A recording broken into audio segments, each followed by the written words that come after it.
Dua perampok nangis usai gagal ambil uang 100 juta dari nasabah bank.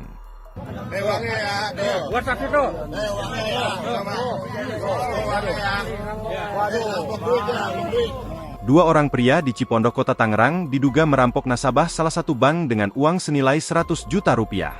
Akibatnya, dua orang terduga pelaku babak belur dihajar massa.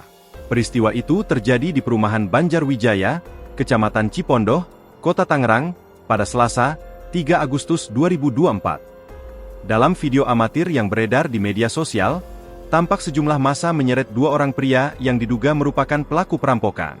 Kedua perampok menjadi bulan-bulanan warga kawasan Cipete, Pinang, Kota Tangerang. Unggahan video aksi bulan-bulanan warga terhadap dua perampok tersebut turut disebar di media sosial.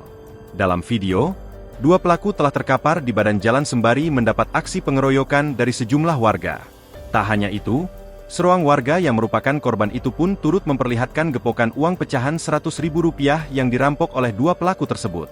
Dua orang ini mendapatkan salam olahraga oleh warga usai tertangkap akibat merampok uang 100 juta rupiah saat korban keluar dari bank di kawasan Cipete, Kota Tangerang, Selasa, 3 September 2024, jam 12.20 WIB, tulis deskripsi akun, Selasa, 3 September 2024. Sementara, Kasih Humas Polres Metro Tangerang Kota, AKP Aryono turut mengkonfirmasi aksi perampokan tersebut.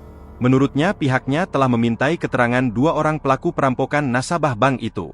Disebutkan, aksi perampokan di siang bolong terhadap salah satu nasabah bank di Kota Tangerang, pada Selasa, 3 September 2024, sekira pukul 12.20 waktu Indonesia Barat.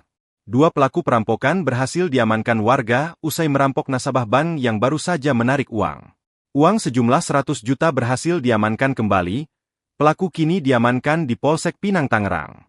Kini, kedua pelaku sudah ditahan polisi. Sudah ditangkap, katanya. Download Tribun X sekarang. Menghadirkan lokal menjadi Indonesia.